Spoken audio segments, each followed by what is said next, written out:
jami'al husali sallu alaihi wa ala alihi. A'udzu billahi minasyaitonir rajim. Bismillahirrahmanirrahim. Assalamualaikum warahmatullahi taala wabarakatuh.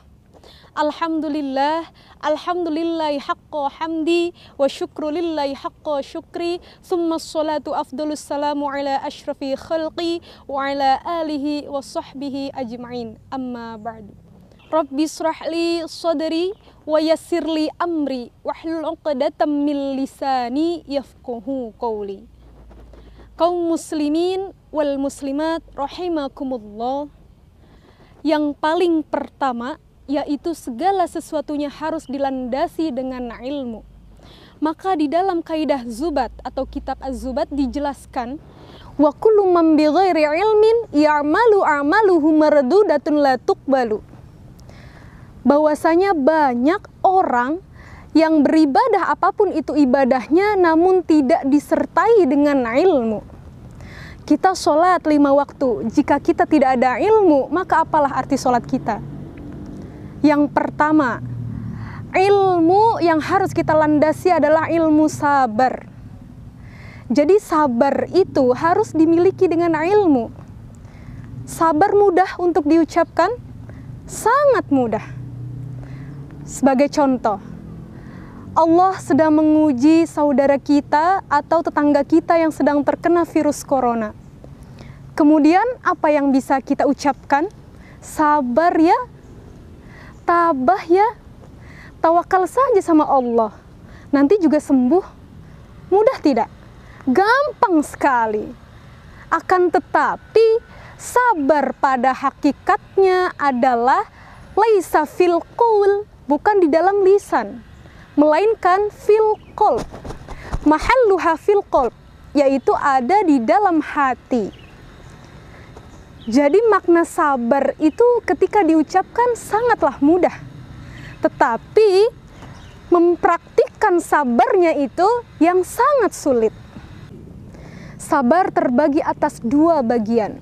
Sabar yang pertama yaitu ketika kita sabar untuk melakukan hal yang kita inginkan. Yang kedua adalah sabar ketika kita tidak ingin melakukan hal tersebut. Sebagai contoh, Allah memberikan kita ditakdirkan sebagai hamba miskin. Hamba miskin ini pada hakikatnya adalah sabar. Sabar yang seperti apa? Sabar ketika dari pagi sampai dengan sore ia lelah mencari kerja, ia banting tulang pontang-panting untuk anaknya, untuk istrinya. Sabar ia melakukan hal tersebut. Ia pasrah tawakal kepada Allah bahwasanya rizki berapapun Allah kasih untuk kebutuhannya.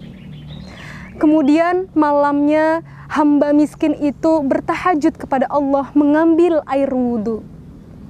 Qiyamul lail ia laksanakan tahajud, ia minta kepada Allah, ya Allah, hamba telah ikhtiar, hamba telah berdoa kepadamu, tolong berikanlah rizki untuk kebutuhan anak dan istriku. Sabar ia laksanakan. Yang kedua adalah Allah menakdirkan kita sebagai hamba kaya raya. Orang kaya raya yang seperti ini, haruskah untuk sabar? Harus. Sabar yang seperti apa orang kaya tersebut? Yaitu sabar untuk tidak melakukan maksiat terhadap harta yang dimilikinya tersebut. Jadi ketika Allah kasih jabatan kepadanya, Allah kasih harta, Allah kasih tahta, itu adalah semua ujian dari Allah. Apakah kita bisa sabar ketika Allah menguji hal tersebut? Harta telah Allah kasih, kita kemanakan harta itu? Misalnya ada hamba yang berdoa, ya Allah, uang kita banyak nih, sampai kita sekali-kalilah pengen mengunjungi tempat minum minuman keras. Na'udzubillah. Na'udzubillahi min zalik, ketika orang kaya itu telah diuji oleh Allah dengan hartanya telah diberikan dan tahtanya, jabatannya semuanya Allah berikan, lantas hamba itu berpaling kepada Allah.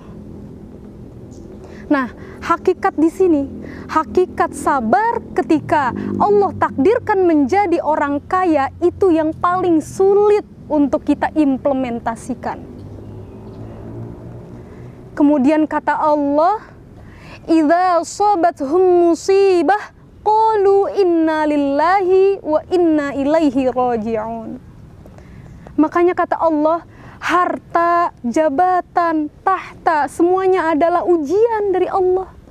Karena kata Allah, sesungguhnya kita ini milik Allah dan akan kembali juga kepada Allah. Maka dari itu, semoga kita didekatkan dengan orang-orang yang sabar, orang-orang yang ikhlas, orang-orang yang tanpa pamrih untuk melakukan hal kebaikan dan saling mengingatkan satu sama lain. Innallaha ma'as sabirin, maka sesungguhnya Allah bersama orang-orang yang sabar. Semoga Allah memberikan kita kesabaran yang lebih, kesabaran yang penuh untuk kita bisa bertaqarrub ilallah, mendekatkan diri kepada Allah. Apalagi di bulan Ramadan saat ini, semoga kita bisa menginflasikan keimanan kita untuk menjadikan insan yang lebih baik dan lebih mulia, taat kepada Allah. Wabillahi taufiq wal hidayah wal ridha wal inayah. Wassalamualaikum warahmatullahi ta'ala wabarakatuh.